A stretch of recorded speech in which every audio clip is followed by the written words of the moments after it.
Okay, let's begin.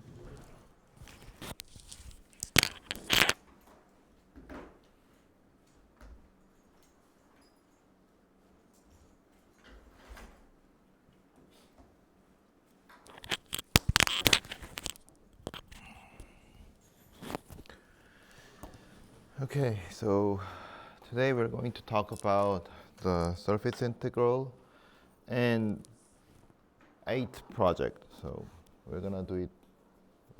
We'll try to cover both of the topics.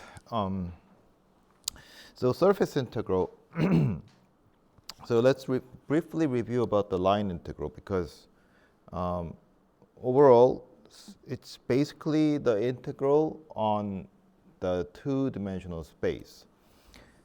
So when you say line integral, so this is denoted as a line integral of a function. So real valued function. And we define, based on the line integral of a real valued function, the line integral of a vector field.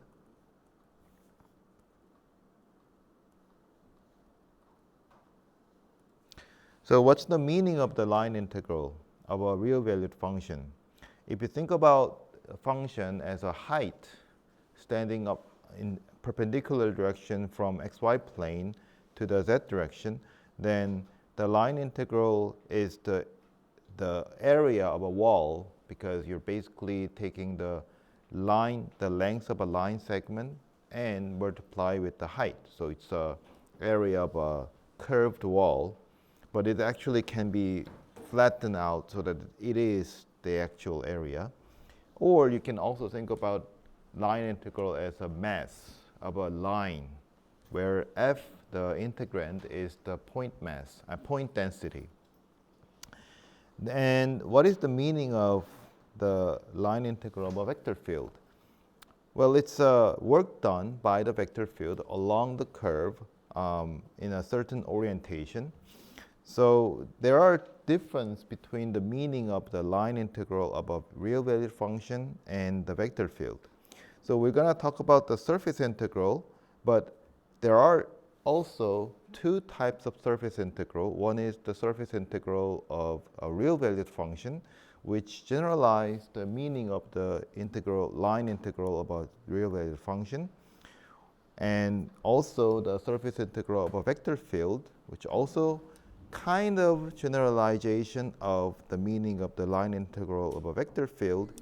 But in this case, when you take the surface integral, it's not going to be the work, but it's going to be the flux, so the amount of fluid or air that passing through the surface. So again, the difference is the line integral, you can think of this as a geometric entity, but in the surface line integral or surface integral of a real valued function, you can think of it as a geometric entity. But when you're talking about the integration of a vector field, you have to think about the physical situation to interpret it as something else. All right, so what is the line integral of a real valued function? So let's say we have a surface parameterized by small s. So we have a function from two-dimensional region. So D is two-dimensional region to a subset of R3. It's called the surface.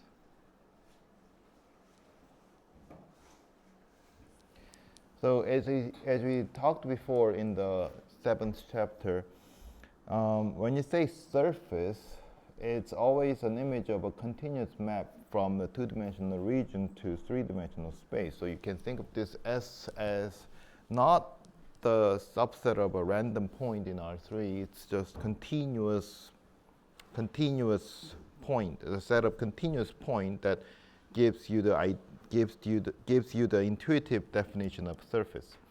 And we also talked about the parameterization of a surface by two parameters. Here I used u and v, but this notation could be changed.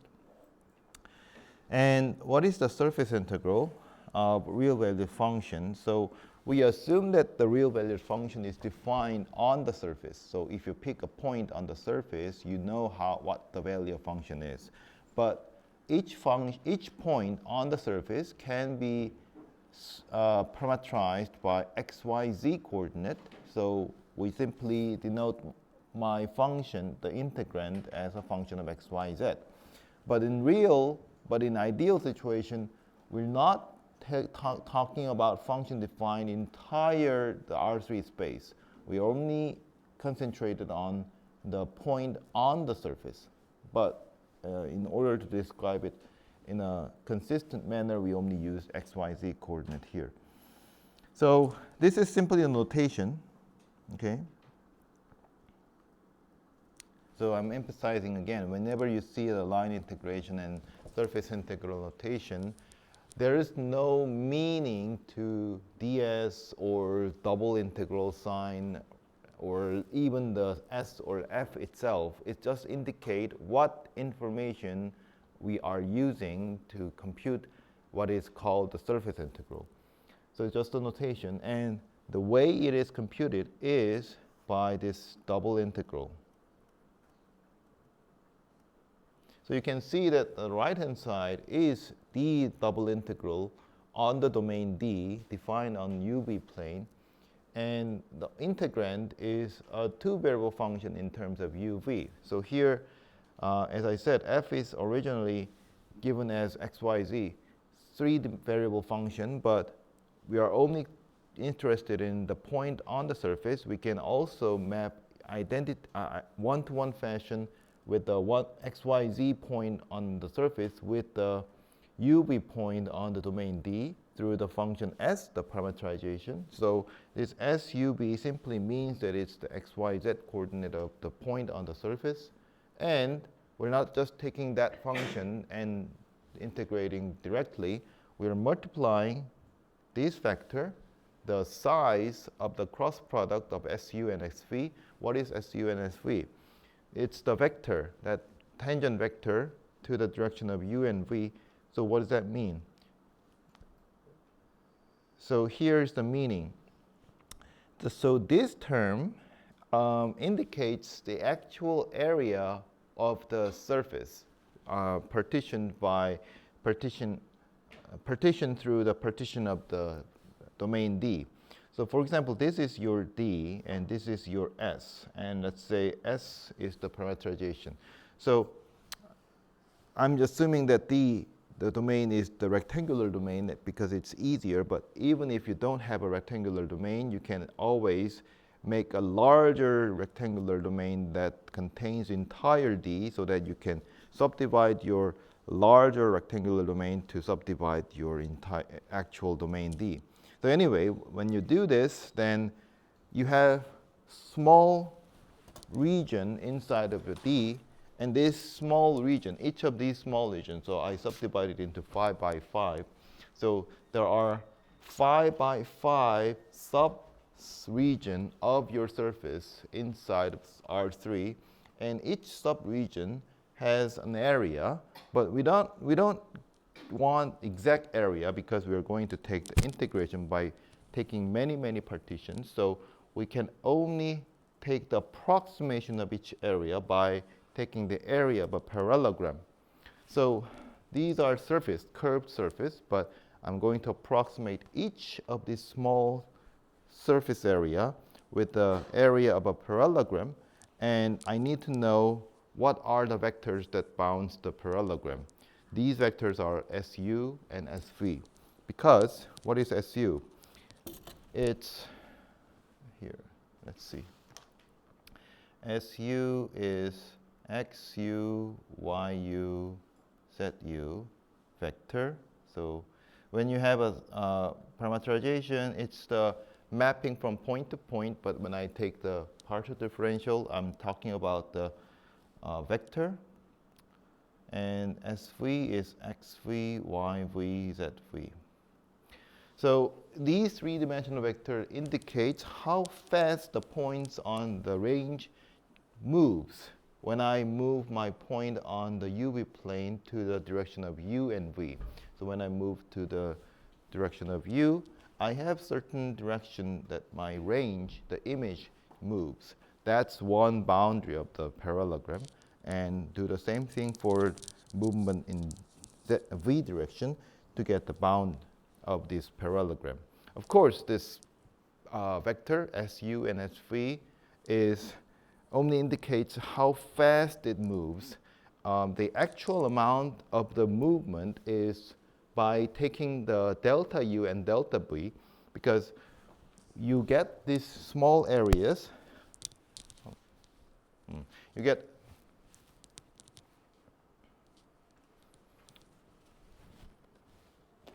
So you get these small areas by only moving your points by delta U to the horizontal direction and delta V to the vertical direction to get the small area. So you have to scale this parallelogram, the vector SU and SV, by delta U and delta V to get the actual amount that your point is moved inside of the range. So let me write it this way. So if you want to find out entire area, what you need to do is taking the cross product delta U and SU delta V and sum them up. So sum is over each region of that subdivided by the region D. And this is just a scale, just a real number. So you can take them outside, delta U and delta V. And that's when you want to find the area of a surface. But we're not going to find the area. We are going to find the surface area, surface integral. That means we need to multiply these areas with the value of function. So my integration, the summation, is multiplying. So forgive me if I cover this part. So SUV times SUV times here, summation. So I'm a little bit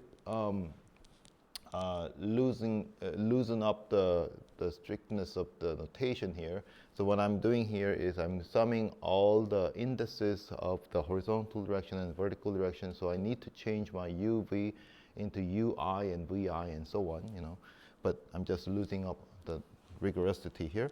But anyway, so this is what I'm doing here. So I take the area of a small portion of the surface and multiply with the value of function and then sum them up to get the same idea of the Riemann sum. And then I take the limit to get the actual integration. Okay, so that's the surface integration, and that is the definition of some surface integral, because this becomes the actual double integral over the domain D, because UV only ranges inside of the region D. Okay, so once you have this interpretation of the surface integral, because it's not really an interpretation, it's just the definition of the double integral, and that is the definition of surface integral. And what is the meaning of this double integral? So basically you take the area, this is area, and this is, if you consider this function as a point density, you're taking an area multiplied with the density to get a mass of a small portion of a surface. So when you sum them, the entire small mass, then you get the entire mass. So the surface integral can be interpreted as a mass of a surface, considering the function, the integrand, is the density. Okay? But if you think about it as a density, you're assuming that your function is always positive. But you can also do the same thing with the negative functions, just numerically assume that f is a negative value, then you can't no longer think of this as a mass, but the value also exists. So as a value, you could have a negative surface integral of a function. But then you have to think of this in another way of interpreting the value here. So let's talk about the actual example here. I want to find, so when you take the surface integral, the information you need is the surface and the function, how the value of function is defined at each point on the surface. So let's say our surface is the upper half sphere of radius 1 with centered origin. And let's find the surface integral with the integrand z. So z is our function fx, y, z. Okay. So you can think about the meaning again and going through all the process again, but you can just directly apply the definition. So what is the definition? It's the double integral. So in order to use the double integral, you need the parameterization first, right? Because the definition requires that you have the parameterization of surface. So let's try to parameterize our upper half sphere with theta and phi. So I'm using theta phi from the spherical coordinate. I think I mentioned before, but let me mention again. So in the physics, the theta and phi has different meaning conventionally in physics and mathematics. So in mathematics, they use theta for the angle in the in xy plane, but in physics, they use theta for the angle between z-axis and the point. So I use a physics convention here. So when I have x, y, and z here, theta is how far the point is rotated from the z-axis, and phi is how much it rotated from the x-coordinate, positive x-coordinate. So that's my phi and theta. And I don't need r because I'm looking at the unit sphere. So r is always set to be 1. And the range of theta is now not from 0 to pi, it's from 0 to pi over 2, because I'm only looking at the upper half sphere. But the rest of the parameterization, the formula are the same as spherical coordinate.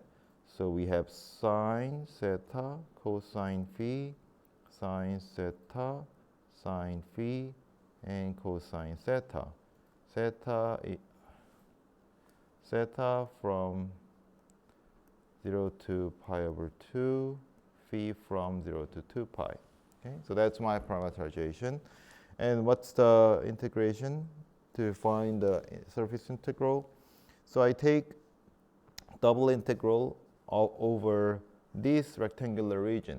So luckily, because it's a sphere, I only have the rectangular domain. So theta is from 0 to pi over 2, and phi is from 0 to 2 pi. What am I integrating? So I integrate f, but now I need to parameterize x, y, z coordinate in terms of theta and phi using these. So assuming that I plug in x, y, z as these formula, and then what I do is theta, s theta cross s phi, and then d phi d theta. Since I already put that as an iterated integral, I need to be careful about the order of my d theta and d phi. So I put these in this order. So d phi d theta is the right order. Now, since I have the z only in the formula, the function, the integrand, simply becomes cosine theta, right? So simple, sine phi. So this becomes cosine theta. And now let's think about what is the size of the cross product. So we already done that. Well, actually, I didn't done it in the class, but I showed you the answer. So when you have when you think about the Jacobian of the spherical coordinate transformation, it's r square sine sine theta. Okay, so you think about the Jacobian first. So well, what does Jacobian gives you? Jacobian gives you the rate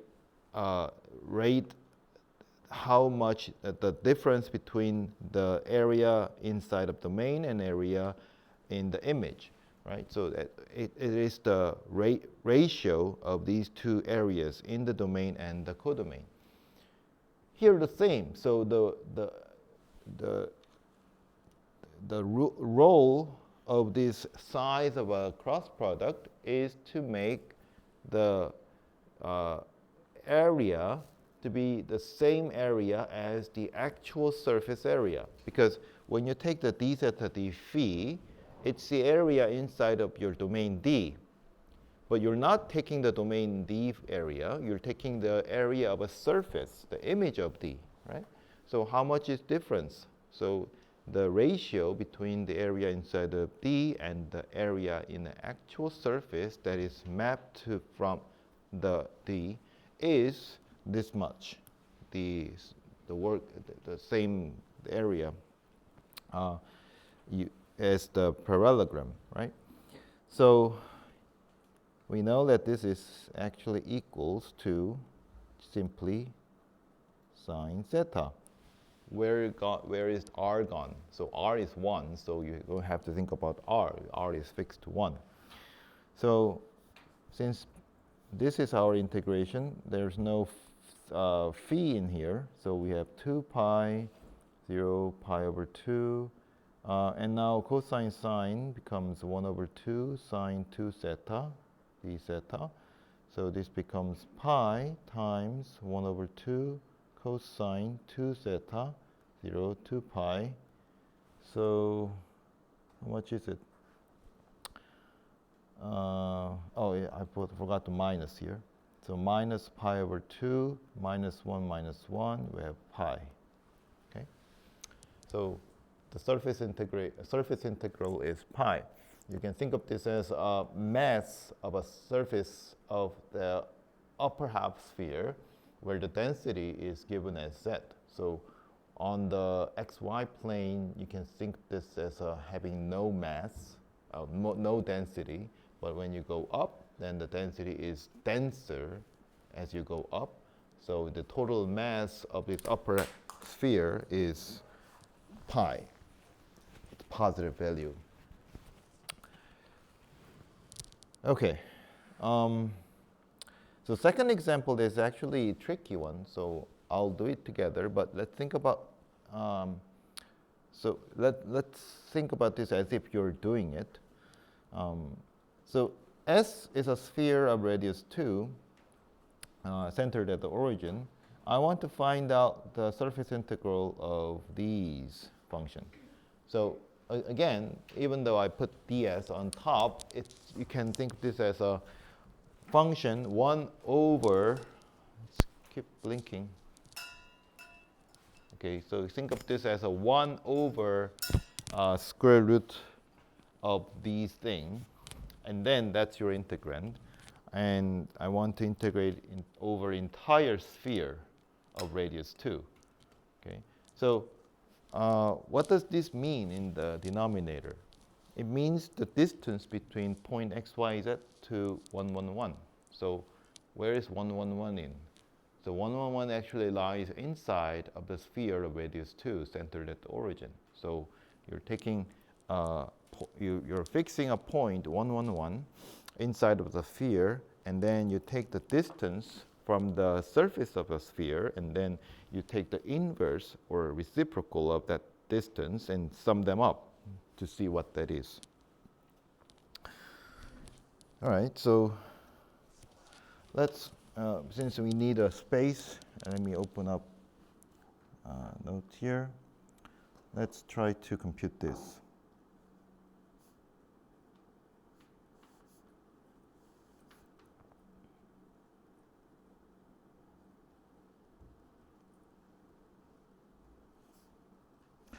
So now this is where you need to think about geometrically whenever you think about the integration. So as I said, what we are actually doing is we're not focused on the actual parameterization because it's going to make it harder to compute.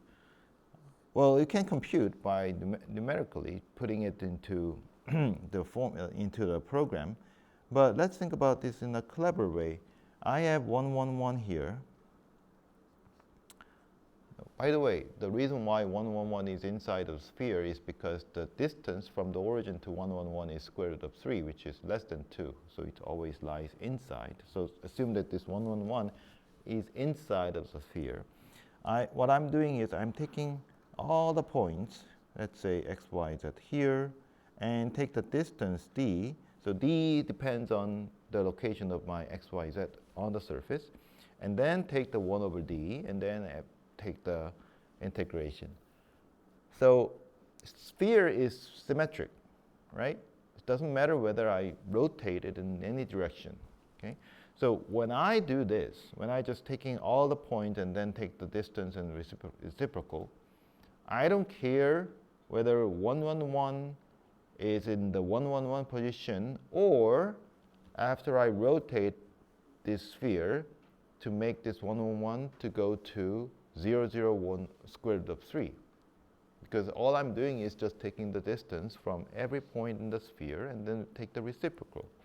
So this is actually same as taking x squared, y squared, and z minus square root of 3 ds. Okay? Think about the meaning of this surface integral. Okay? Without meaning, you cannot get this equation. Okay? So it's not coming from the numerical or arithmetic process.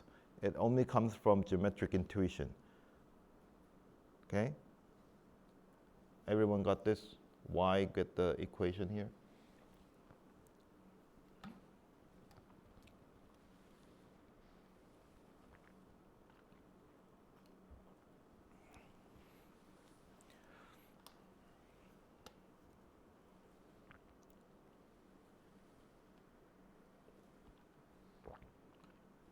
Everyone get it? Did you get it?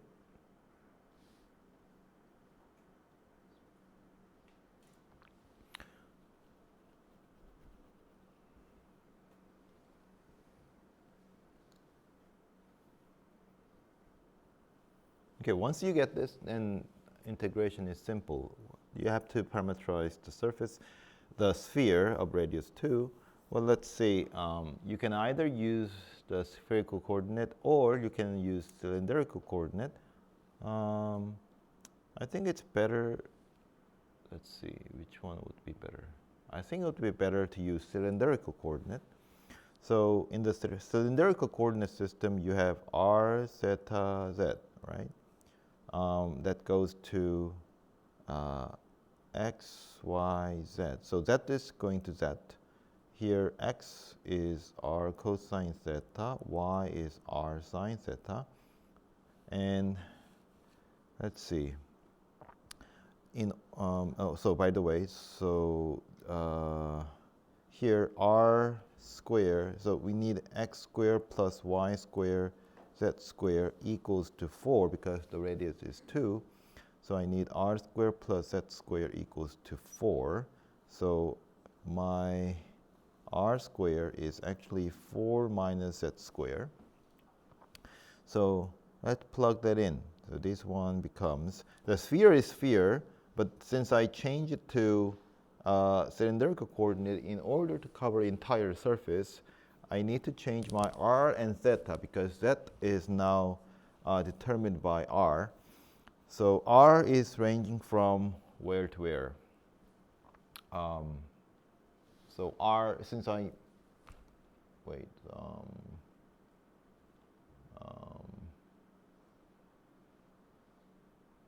sorry, I think I should use z instead. Okay, I think z is more convenient because r is now depend on the z here because of this equation. So let's move our height. So z is the height of my point from -1 to 1, because the entire region, the surface only bounds in -1 to 1 height. And the theta, the angle of the rotation, is from 0 to 2 pi. And this is my integrand. I need to substitute these cylindrical coordinate. So x squared plus y squared is simply r squared. And here I have z minus square root of 3 square, and I have the square root. And by the way, so I need d theta dz, right? So what I need is, so if I have this, so if I have a cylindrical coordinate system, my parameterization is by theta and z, where x is what? Square root of 4, not -1, it's -2, right? So -2 to 2, and 4 minus z squared times cosine theta, because that's r. R is square root of 4 minus z squared. And y is 4 minus z squared sine theta, and z is just z, okay? So I need to multiply sine theta, sine z, size of that cross product, to get the surface integral. So of course I need to get rid of this r with using this one. So let me just do it after I compute the cross product. So what is sine s theta? So it's it's a vector. So minus square root 4 minus z squared sine theta, and here we have 4 minus z squared cosine theta, and 0. And what is sz? Okay, so you have 4 minus z squared minus z cosine theta, same thing, because I'm taking the partial differential in terms of z. We have sine theta 1. So I'm now taking the cross product. So think of this as a second and third row of 3 by 3 matrix. So I'm taking the determinant here. So sine theta, s theta, sz cross product is, well, let's see, square root 4 minus z squared cosine theta, and on the E2 part, I have 4 minus z squared sine theta, and E3 part, well, it's z, right? So if I take the size of this cross product, I get 4 minus z squared plus z squared. So, it's square is 4. So therefore, I have s theta at set size equals to 2. Okay. All right. So that's 2. So going back to the integration, what I need is integrating minus 2 to 2 of 0 to 2 pi 2 over square root. Now let's change r squared into 4 minus z squared, and z minus square root of 3 squared d theta dz. Now you can see that there is a cancellation from minus z squared to z squared. So we have minus 2 to 0 to pi. Well, actually, there's no theta here inside of the integrand, so I can take this theta part away. So assuming that I'm taking the integration by theta first, and everything is constant compared to theta. So it's minus 2 to 2 of, let's see, 4 plus 3 first, right? So 7 minus 2 square root of 3z over 2 dz, right? So, well, I can now do this one. It's going to be, let's see, 4 times 7 minus square root of 3, 2 square root of 3z times 2 from minus 2 to 2, right? So that's my antiderivative, right? 1 over 2. Oh, I forgot this one. I forgot minus 2 over square root of 3. Okay, so that becomes 2 cancel out, minus square root of 3, 8 pi of, when I plug in 2 here, it's 7 minus 4 square root of 3. When I plug minus 2, it's 7 plus 4 square root of 3.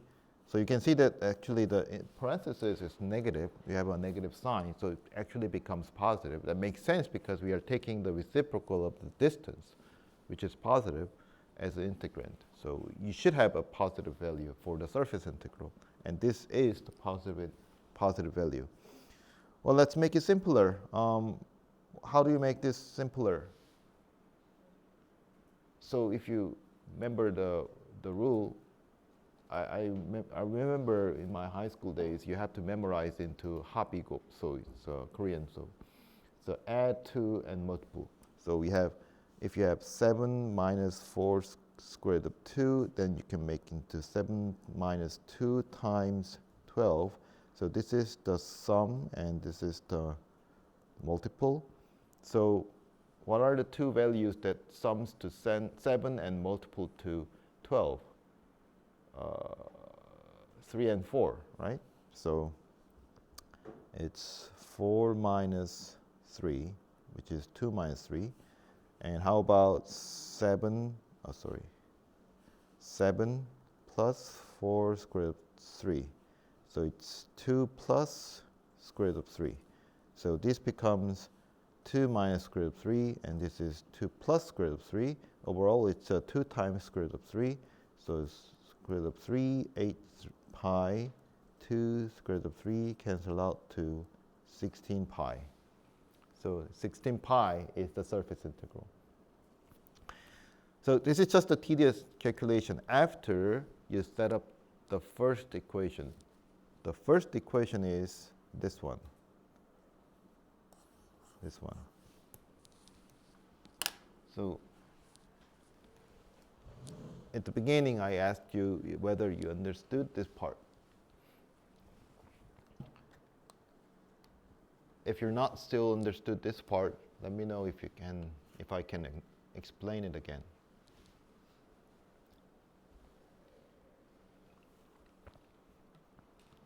Everyone understood?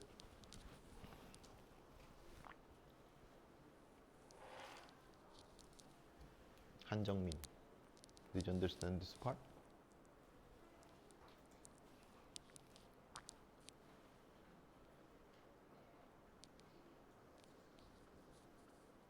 Did you understand why you get this inequality here, from here to here?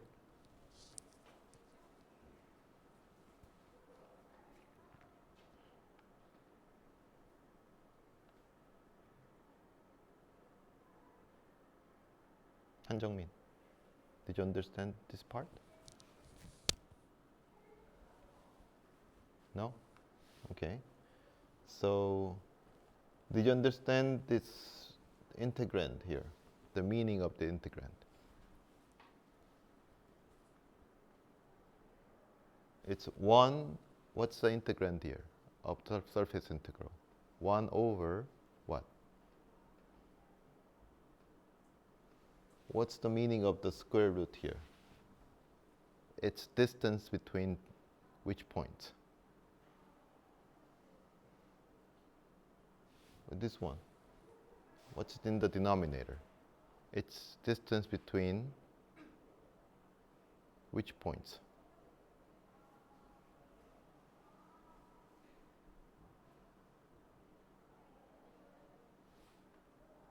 How do you get this one as a distance of 2 points? What are the coordinates of 2 points? One is x1, x, y, z. The other is what? Yes, 1, 1, 1. Right? So this is the distance. Did you understand this part? So you're taking 1 over the distance. okay? 1 over the distance as your integrand. So what are you doing with your integrand in the surface integral?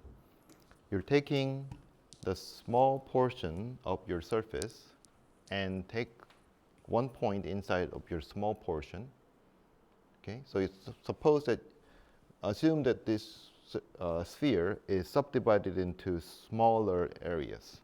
Okay, whatever means. Okay, you have subdivided the entire surface, the sphere, into many small regions. For each small region, it has an area. Okay, it has an area. That area is symbolically denoted as ds. Okay, that small areas is ds. Okay, and you're multiplying this ds with the integrand 1 over the distance. Okay, so what is the distance in that case? So you have a small area. You pick any point in that small area, and then take the distance from that point. So area here, from that point to the point 1, 1, 1. That's your distance. And then you take the reciprocal and then multiply with the small area. You do this for every pieces of the surface. Sum them up, and you let the number of partition go infinite. You get the surface integral. Okay, so all you are doing here is not specific to the coordinate 1, 1, 1. You simply pick a point which is square root of 3 apart from the center. Okay, square root of 3 apart from the center, and then you subdivide entire sphere into many small regions, and then take the distance at every point, at every region, and then take the reciprocal, and then add them up. Okay, so 1, 1, 1 is just indicate it's just to indicate which point you actually choose. But when you done this computation, it's same thing as if you just choose any other point that other than 1.1, 1, just as long as the point is square root of 3 apart from the center, you get the same computation here.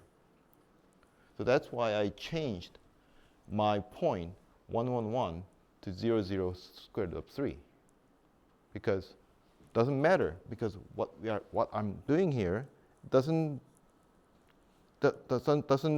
depend on the coordinate 1, 1, 1.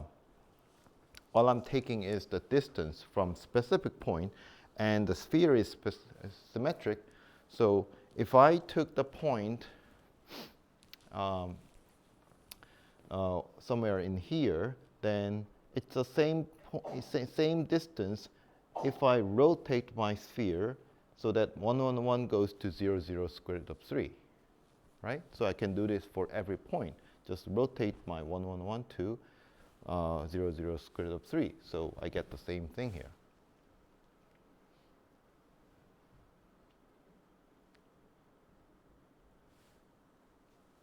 Everyone else understood this part?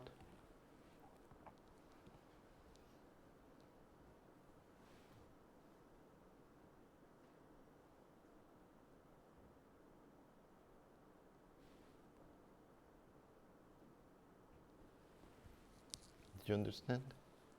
Okay.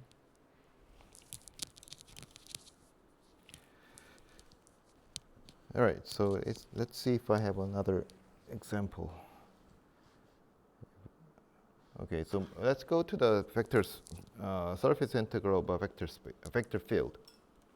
I'll let you do this example on the vector field part. Okay. By the way, so if you have a surface and you have two different parameterization, the surface integral of a zero-valued function doesn't depend on the method of parameterization. As long as you have a parameterization, the surface integral, you get always the same surface integral. Now, let's think about the surface integral of a vector field. When you talk about the surface integral of a vector field, you need to think about orientation of the surface. It's the same region reason you have to think about the orientation of a curve when you think about the line integral of a vector field. So what is the orientation of a surface? It's basically the way you can decide which one is inside and outside. So inner surface and outer surface. So for example, if you have the left figure of surface, so the far left, you have the parabolic surface, and you can see which one is the inside and outside, or upward or downward. That's the orientation. And how about the closed surface like this one? So when I say surface is closed, that means the surface has no boundary. So here, you can determine whether which one is inside or outside. So obviously, we just think this surface, the area bounded by the sphere is inside, and outside is the outside. But if you change your perspective, you can think of this outside as an inside and inside as an outside. But anyway, you can distinguish entire three-dimensional space whether it's inside of sphere or outside of sphere. That's because your sphere has orientation. There's an outer surface and inner surface. However, there are surfaces which don't have an orientation. For example, the famous one is the Möbius band. You know the Möbius band, right? So it's the surface created by taking a strip and then you put them together, but not in a cylindrical way. You just rotate 180 degree on one side, the short side, and then attach it to another side. So you get this Möbius strip. It's not orientation. It doesn't have an orientation because if you move along the strip in one direction, and you suppose that you're having a head pointing in one direction, and then you circled around through the center circle once, then you came back to the original position with the head pointing to the downward, the opposite direction. So you don't have a consistent way to define this is the one side and the other side. So actually the two sides are connected to each other. So that's why it says non-orientable surface. And same thing happens when you have a Klein bottle, the famous one that has no orientation. So this one is similar to, so the Möbius strip is similar to distorted cylinder, and the Klein bottle is similar to distorted torus. So how do you make a torus? Think about the torus. You take the cylinder and then assume that your cylinder is stretchable. So you take a long cylinder and then put them all the way back to, again, by attaching each other, so you get the torus, right? But here, the Klein bottle is attaching the two ends of your cylinder, not in this direction, but you're actually taking one side of a torus and then putting it to the other side by the same direction of the other side. So it's actually a surface you cannot draw on the 3 dimension.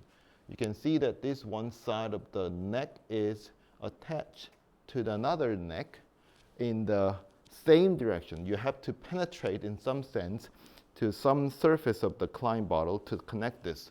So that's why you cannot draw in the 3 dimension. You cannot realize or make Klein bottle in 3-dimensional space. You can actually done it in the fourth dimension, but not in 3 dimension. But anyway, if you've done that, then the inside of the inside surface of the one neck becomes the outside of the other neck when you attach it together. And then when you're coming back to the original place, the inside becomes the outside. So just think about this in the head. Anyway, that's why it's not orientable. So we don't have to go more in technical definition of the orientation because we're always interested in the orientable surface, and we're going to assume that the surface has orientation. Now, how do we technically define an orientation? So orientation of a surface is defined to be the the normal direction to the surface, which is the direction that is perpendicular to the tangent plane of that surface. For example, if you have a sphere, the sphere has a symmetric tangent plane, but anyway, so whenever you pick a point on the sphere, the normal direction is the direction which is perpendicular to the tangent plane of the surface. So it's actually pointing directly the same direction from the origin to the point. So you pick a point and you pick a unit sphere, you have a vector from the origin to that point, and that vector is exactly perpendicular to the sphere. So that is the orientation. In general, if you have a parametrization of surface, your normal direction, the orientation, can be computed by this way.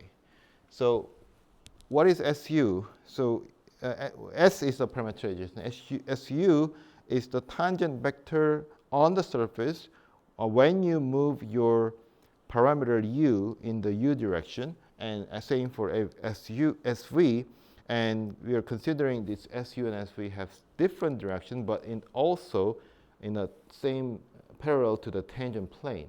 So these two SU, SV vectors are tangent vector, which are not parallel to each other. So you can take a cross product to get a non-zero vector. And this vector, the cross product, is always tangent to SU and SV. Right? That's a definition of, that's a property of cross product. So when you have a vector tangent to two non-parallel vectors parallel to the tangent plane, then you get a vector then you get a vector perpendicular to the tangent plane. And you have divided these vector by its size. So you get the unit vector, which is perpendicular to the surface. So that's called an orientation. So how do you define the surface integral of a vector field? We define it through the surface integral of a real valued function. So as I said, this on the left-hand side is the notation to indicate it's the surface integral of a vector field. So here, boldface F is the vector field, and you see that there's a dot, and actually I should make it into a circle.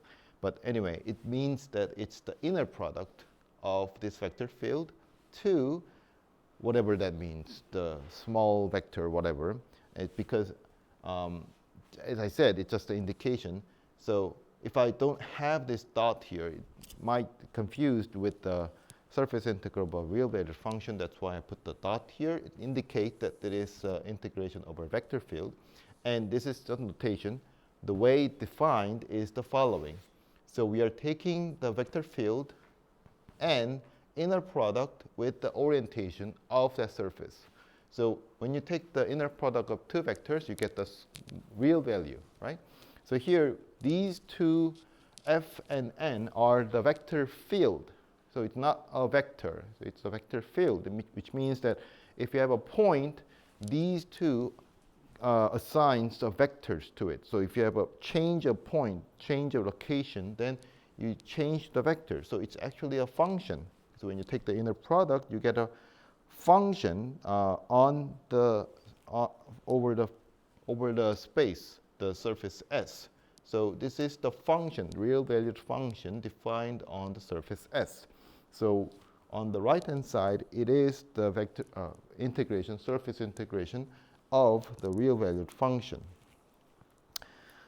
So let's try to, so remember this formula and let's try to compute some of the line surface integral. Let's say S with a unit sphere, and let's say orientation is outward, okay? So same thing as we have explained before. So what is the parametrization of the unit sphere? We have the radius r equals to 1. We can parameterize it as sine theta, cosine phi, sine theta, sine phi, cosine theta, okay? And, okay, what is S theta, S phi? Absolute value. Okay, so if I have this, then it's a sine theta. So you can just think about this later.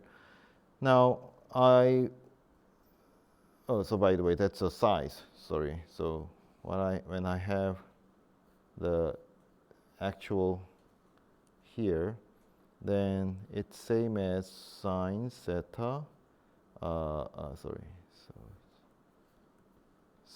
cosine phi sine theta sine phi cosine theta. So I get the same thing actually.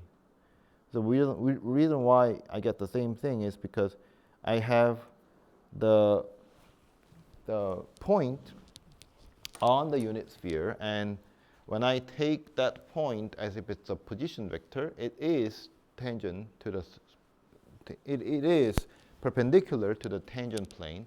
So that's why I get this sine theta sine phi. Sorry, so this one is actually after I take the normalization. So theta phi, theta, and theta phi. Or if you doubt about why I get this, then you can simply take the calculation done. You can see that happens. Anyway, so when you try to get the surface integral, what you need is surface integral of the real valued function. So take these as f, vector field, and then inner product with the normal vector field n here. So, and then you take the integration over the surface. So what is it? Let's plug that in. We have xyz equals to the xyz above here in the parameterization, sine theta cosine phi, sine theta sine phi, and cosine theta. And that's xyz in the numerator here. What's on the denominator? If you take the squares and sum them up, you get 1. So just 1 here. And what is n? So n is this one, which is exactly the same as xyz. So when you take the inner product, you're actually taking the size square, ds. So what's the size of this vector, xyz? It's 1, because it always lies in the unit sphere. It's always 1. So what you're actually integrating is the integrating of 1, the constant function 1, over the surface. So when you take the integration of constant function or constant function 1, you're actually getting the area of a surface, right? Area of this unit sphere. So what is the area of a unit sphere? 4 pi r squared. So it's 4 pi. Okay, so I'll let you do the second example. So let me give you the starter hint here. So we have S, a surface of paraboloid, given by the graph of this set equals to 1 minus x squared minus y squared. And we only consider the part where z is equals to or bigger than 0.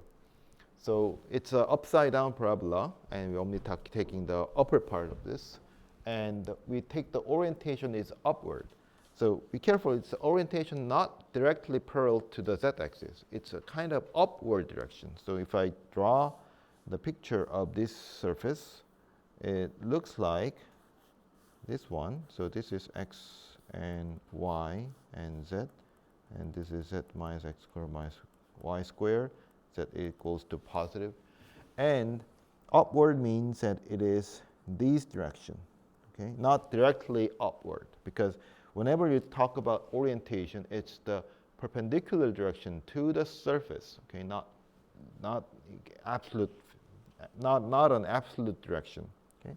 So this is your n. So you need to find first the parameterization of this surface, S, and using the parameterization, whatever value, you have to find your normal direction, the orientation n, and then what is the function? What is the vector field? it's 0, 0, z. Okay? So to find the surface integral f ds, you need to find first the inner product of this vector field with your normal orientation, and you take the integration over s as a real valued function here.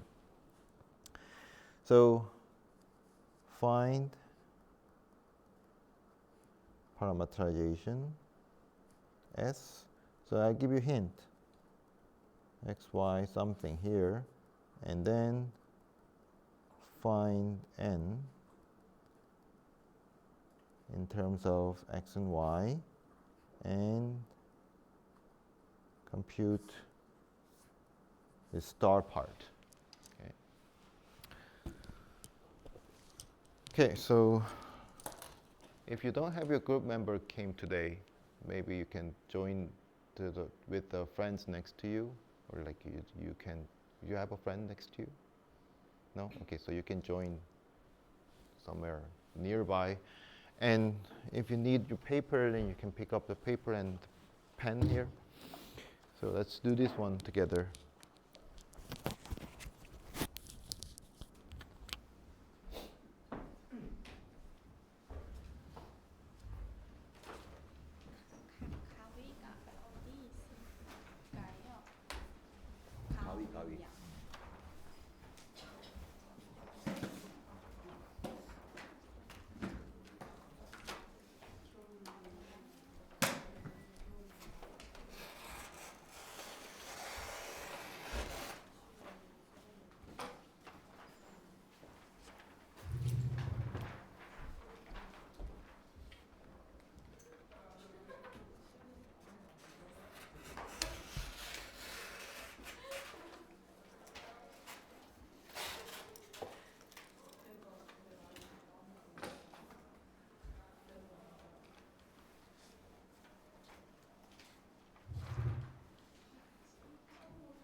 Okay, so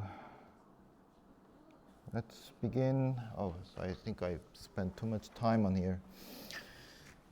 All right, so let's talk about a notation of surface integral. So if you have a PQR, three-dimensional vector field, if you want to take the surface integral, and you know that you know the orientation, the same there's another notation to write the surface integral. This is the notation. So P, the x coordinate, x component, comes with the dy dz. So you have to be careful here. Q comes with dz dx, and R, the z component, comes with dx dy. So what does that mean? It's a similar meaning to the line integral, notation of a line integral. We put that line integral into p dx, p dy, r dz here. Here it's a similar. So when you take the surface integral on the p component, then what you're doing here is you just want to look at the projected plane of your surface onto the yz plane, because you only care about the x component. How does x component look like? So if you want to look at how much the vector comes from vectors moving in the x direction, all you need to know is when you're looking at the perpendicular direction to the yz plane. Because I think I should mention about the meaning of the surface integral first and then come back to here. But let me just wrap up here. So what we are doing when you take the surface integral of a vector field is we're taking a flux, the amount of fluid that comes out of the surface in certain direction. So when you're looking at the x component, then it means that it's moving in the velocity of p in x direction. So we want to measure how much it flows out of the perpendicular direction to the x-axis, which is yz plane. So that's why we have yz here, and same thing for the other cases. Well, actually, I didn't put that in here, so let me write it here. So here, the surface integral of a vector field is the flux, the amount of, well, you can consider it as a fluid, but let me put it in the vector field. Amount of vector field flowing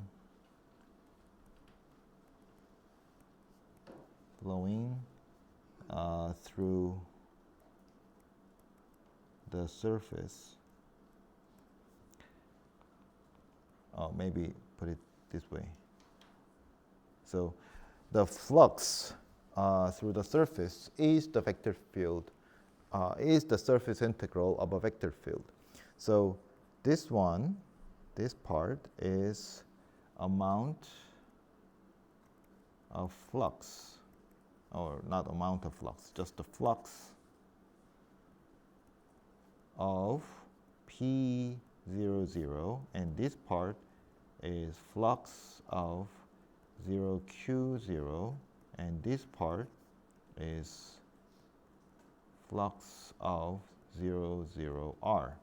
So if you combine all these three-dimensional vectors in three components, then you get the entire flux. So these notation indicates that we want to measure the flux in three different directions separately and then put them together.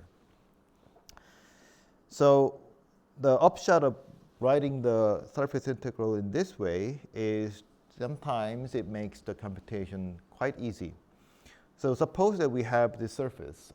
It's a surface of a cube that only measures these 6 sides, and you can see that this corner of cube is scooped out so that we have 3 more sides. Okay, so only 6 regions that we are interested in, and we are taking the flux the outward direction of this surface. So from the cube, the region of the cube, we're taking the orientation of surface to be the outward direction.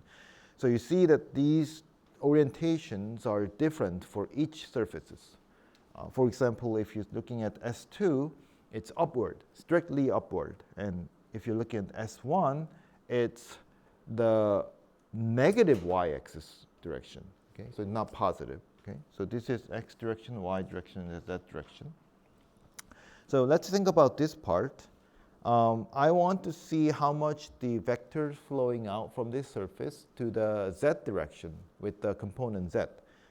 Now, if you want to look up how much it passes through in the z direction, if the surface is parallel to the z-axis, there's nothing coming out from that surface. So for example, on the S6 or S1, if your current or air is flowing in the z direction, nothing is coming through or out through that surface, right? So its flux is 0. So it's only when your surface is not parallel to the z-axis, when you have a non-zero flux over the vector field parallel to the z-axis. You only need to compute the surface integral of S2 and S4, this one here, right? So what is the integral? Let's compute the first, and then rest of the part you can do it on your own. So through the S2, your value is the z coordinate is fixed to 2, right? So you're integrating over S2 to 2s here. So it's now no longer integration of vector field, because I already have 0, 0, 1, 0, 0, 1 as my normal direction. So what I'm doing here is, this is my vector, which only has a z component, and my normal direction to the S2, the outward direction, is 0, 0, 1 and ds. That's my surface integral through the S2 outward. And how about S4? It's the same thing. If you want to get the outward direction, you get the orientation to be 0, 0, 1, and that's S4. And now the vector field has different component. Of course, it doesn't have x and y component, but the z component, the value of z component is changed to 1, because all the points on S4 plane has z coordinate equal to 1. So the vector field is now 0, 0, 1 on S4, and then the orientation is 0, 0, 1, and that's my integration.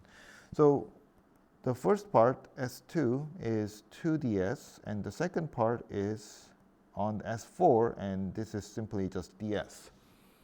Now, when you, as I said, when your function is constant function, you're simply taking the constant times the area of the surface. So what's the area of S2? 3. What's the area of S4? 1. So this becomes 6 plus 1, which is 7. Okay? So the first part, this surface area, a surface integral, is 7.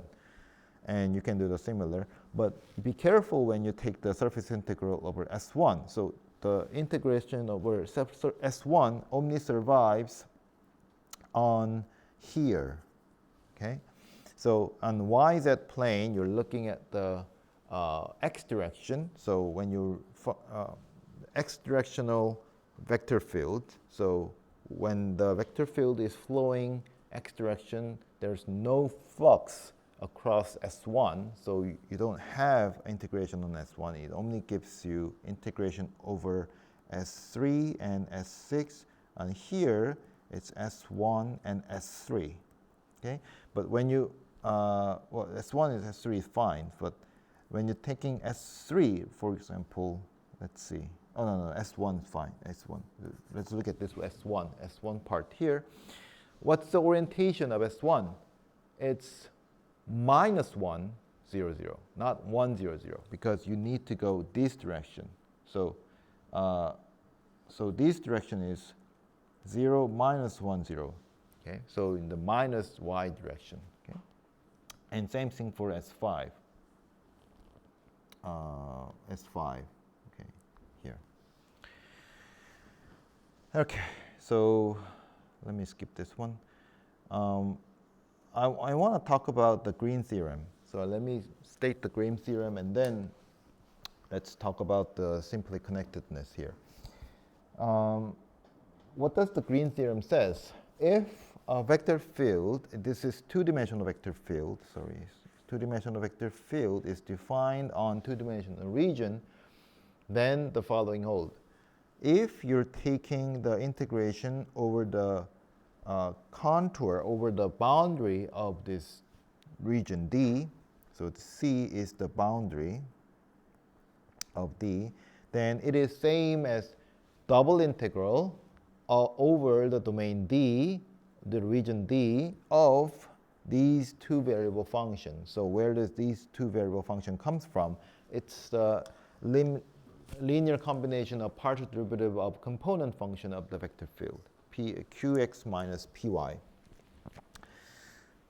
Okay, so now there's an important thing you have to remember. When you take the line integration over the vector field, the orientation of the line is important. So which orientation are we talking about? The orientation is positive orientation. What do you mean by positive? So here's the meaning. When you say a positive orientation, it always means that when you walk along that orientation, your region is always lies on the left side of yourself. So think about your moving in this boundary, along the boundary, as if this is the xy plane and your head is upward to the positive z-axis. When you move the outer boundary of this region, so this is the annulus, with no inside here. So when you're moving outer boundary along counterclockwise direction, then your region is on your left side. Your left hand is in the region D. However, when you're moving inner boundary here, you have to walk clockwise direction so that your region is on your left side. Okay? So positive orientation is not always the clockwise or counterclockwise orientation. You have to think about where your region lies in.